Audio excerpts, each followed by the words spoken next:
¿Cómo has llegado a Sabina? ¿Cómo he llegado a Sabina? A esa Sabina que vimos la semana pasada, ¿cuál ha sido su proceso de construcción? Es decir, hablas de investigación, hablas de leer, hablas de crearlo. ¿Cómo has creado a Sabina? Pues también como en dos ámbitos. A mí a veces se me va mucho porque me gusta la cosa al estudio y tal, pero luego me gusta olvidarme de todo eso y ponerme lo práctico y en lo emocional, porque si no lo que es una especie de, no sé, tienes como algo literal en la cabeza pero no lo puedes poner en práctica. Pero yo empecé, cuando me dieron un poco la Biblia, las características del personaje, a mí siempre me gusta empezar por leer el contexto histórico, además me gusta mucho la época, entonces empecé un poco a leer sobre la esclavitud, etcétera, etcétera, y luego con la ayuda de Carlos Sedes, que es el director de... Bueno, hay varios directores, pero es uno de los directores que más capítulos ha hecho de Hispania y de Imperium, pues ya montamos las escenas y él me hacía un paralelismo entre Sabina y los Capo de Barracón del Holocausto, de la Alemania nazi, porque es una persona que ahora ya ha cambiado, pero al principio Sabina era una persona que no sentía empatía, o sea, era una especie de muerta viviente, no era una especie de robot a la que trataban mal y por tanto trataba mal también, pues reproducía el... Entonces, no sé, yo intenté meterme en la cabeza de otro, en el cuerpo de otro, en la emoción de otro, y luego en realidad todo fluye, porque las secuencias están escritas ya, si sabes seguir el caminito. Ángela, ¿has llegado a algún momento en decir basta, se acabó, me marcho? Todavía no. ¿Temes ese momento? Pues mira, temo un poco ese momento por lo mal que me pueda sentir, porque esto es una carrera de fondo y porque creo que me sentiría mal conmigo misma, como soy tan exigente y a veces tan... Bueno, en fin. Creo que encima me daría caña por no haber podido aguantar el tirón, pero es que es difícil. ¿Y qué te hace sonreír por las mañanas? Para mí lo más importante del mundo es el amor en todas sus formas. Eso y estar. Yo me acuerdo de una frase que dijo Silvia Abascal cuando en los últimos Goya, que a mí la verdad que me emocionó verla y me prepara un poco, que dijo que algo así como que bien estar. Creo que la presencia es muy importante ahora, o sea, estar presente. Bueno, en tu ya larga carrera, entre comillas, has realizado algunos papeles episódicos, ¿vale? Si tuvieras la oportunidad de elegir uno de ellos que hubiera tenido mayor recorrido, ¿cuál es el que te hubiera dado ilusión de que hubiera tenido un cierto recorrido más largo?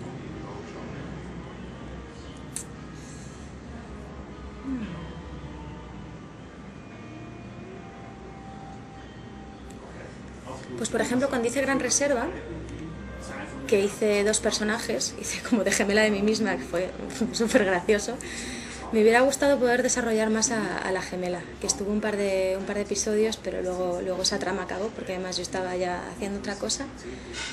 Y me parecía muy interesante hacer de hermana de mí misma, entre comillas. Sí. Bueno, vamos con la pregunta a Twitter. A ver. La pregunta, bueno, ¿tienes Twitter? Recordémoslo. Tengo Twitter, sí. @Angela con Y, Cremonte. Perfecto, bueno, nos seguimos mutuamente sí. en Twitter.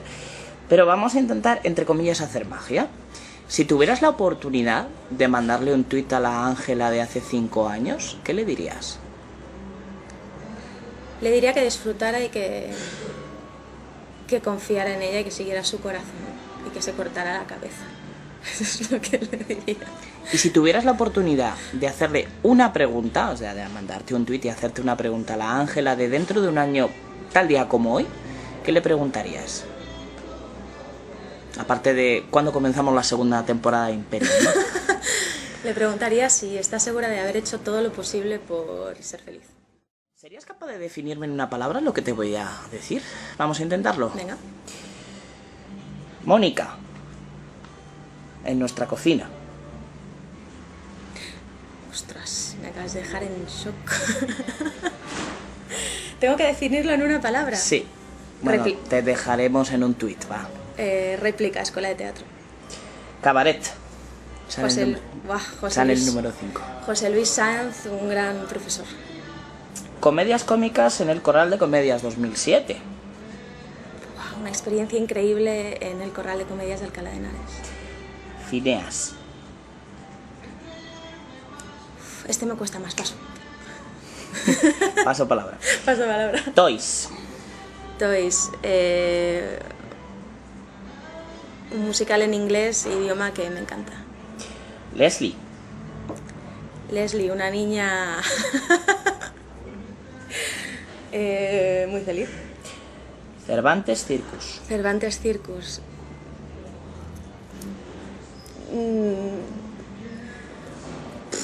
Una palabra no puedo. ¿En un tuit?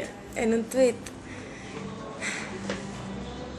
Un circo hecho por grandes para pequeños. Lily. Lily. Ay, Lily. Pues Lily. Es que eso es del Cervantes Circus también. Sí, tu personaje, el personaje. El personaje, pues una argentina totalmente desfasada. Muy divertida. Poligots Teatro. Poligots Teatro. O Tati. Pues otro musical en inglés, la historia se repite. El viaje del actor. El viaje del actor fue mi primera gran experiencia en teatro. Algo que disfruté muchísimo, con lo que aprendí muchísimo y que me hizo conocer mejor a Chekhov. Ya sé que eso no cabe en un Twitter, pero bueno, vale dos. Twitter longer. Tuvimos a Daniel Dijes, que es uno de los, creo, máximos exponentes en el teatro musical español, y nos hablaba de a veces lo complejo que es la preparación en el teatro musical, ¿no? Que sois casi como triatletas a la hora de preparar 3 grandes ámbitos. ¿Consideras que es así? ¿Esa dureza es tan importante? Yo es que creo que la profesión del actor tiene bastante que ver con la de un atleta, entre comillas, sobre todo en teatro, y si haces un musical más todavía. Yo no tengo unas cualidades vocales como para hacer un musical propiamente dicho, pero sí que creo que es una profesión cuasi atlética. Es muy cansado, sí, totalmente. ¿Volverías a una experiencia musical? Sí. ¿Cuál sería el papel que te gustaría hacer en un musical? Esto ya sería soñar mucho, porque ya te digo que yo no puedo cantar como para hacer un musical. Soñemos. Soñemos. Pues me gustaría hacer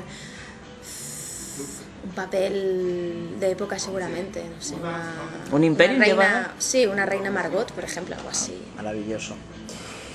¿Qué queda en ti de la Alexia del año 2000? ¡Guau! Muchísimo. Mi familia es argentina y ese es un personaje, el primer personaje en cine que hice, y el personaje era argentino. Queda mucho. Ella era un poco ratón de biblioteca, yo no llegué a tanto, pero sí que tuve una época un poco... ¿Es ratón de biblioteca? Un poco ratón de biblioteca, sí. ¿Recuerdas la primera sensación de un pilotito en rojo, de una acción? No recuerdo el día, pero sí la sensación. Sí, ¿Sigues conservándola? Sí, eso es como una especie de conexión que está ahí, sí. Bueno, en cine también has hecho, hemos esbozado el primer papel, Alexia, en el año 2000, que fue Más pena que gloria, pero has hecho importantes papeles. Participaste en La dama boba en el año 2006, en Vete de mí, que hiciste un personaje muy interesante, fue Irene, y hiciste Todas las canciones hablan de mí, también con otro personaje llamado Irene, es curioso, sí. Y participaste en, creemos, una de las más importantes películas del cine español, que fue La voz dormida. ¿Cómo fue trabajar con María León y con Inma Cuesta? Bueno, es que ellas dos, para empezar, son dos personas geniales. O sea, ya aparte de que no tengo nada que añadir como actrices, porque es que eso está todo dicho. Está todo dicho. Es que son muy buenas tías, en serio. O sea, Inma Cuesta tiene una generosidad increíble y una capacidad de ver al otro. O sea, ella se pasaba el día currando y se pasaba el día haciendo chistes y preocupada y atenta a los demás y haciéndonos regalitos.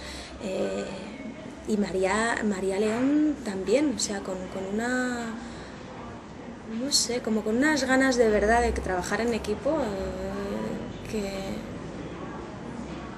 no sé, para mí son muy, muy bellas personas. Hablaste del pozo cuando hablábamos de los papeles que son más difíciles, ¿no?, de desprenderse.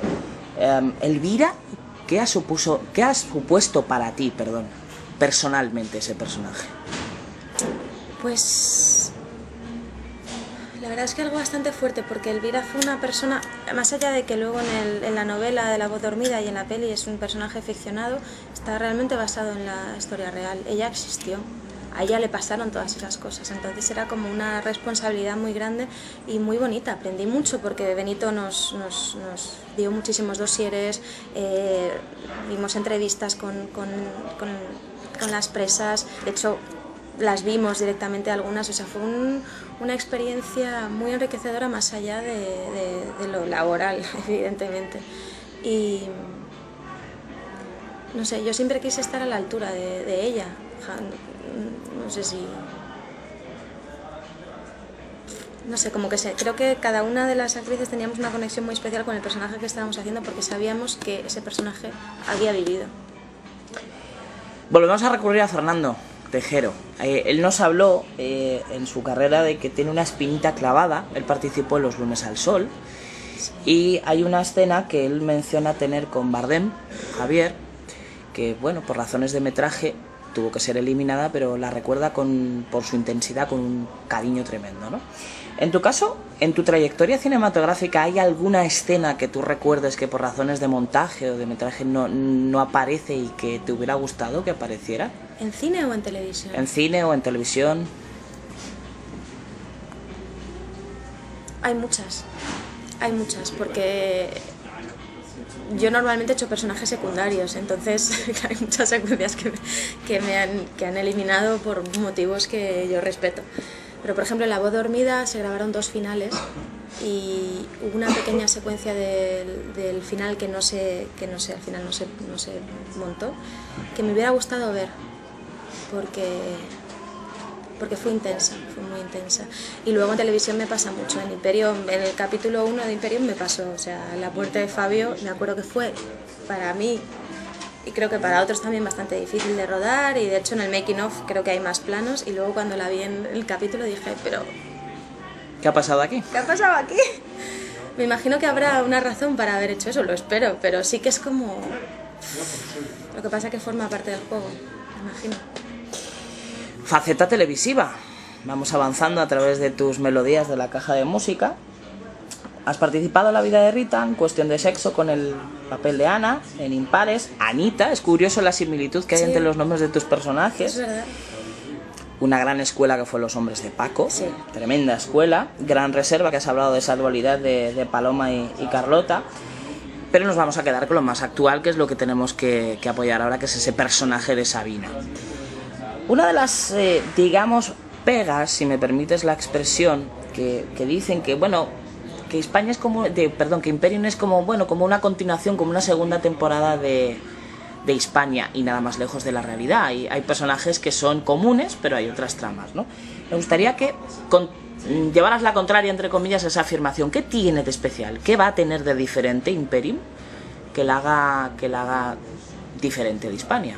Para empezar, tiene una fotografía diferente, tiene una ambientación muchísimo más afinada, y mira que Hispania estaba bien.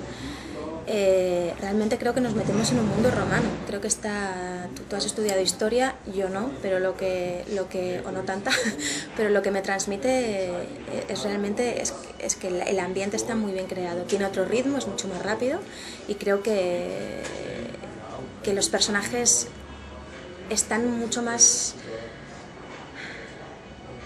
Creo que mucho más llevados al extremo, porque no hay tiempo para respirar. Es drama o sea, es clímax tras clímax, es drama tras drama, y eso hace que esté todo mucho más vivo.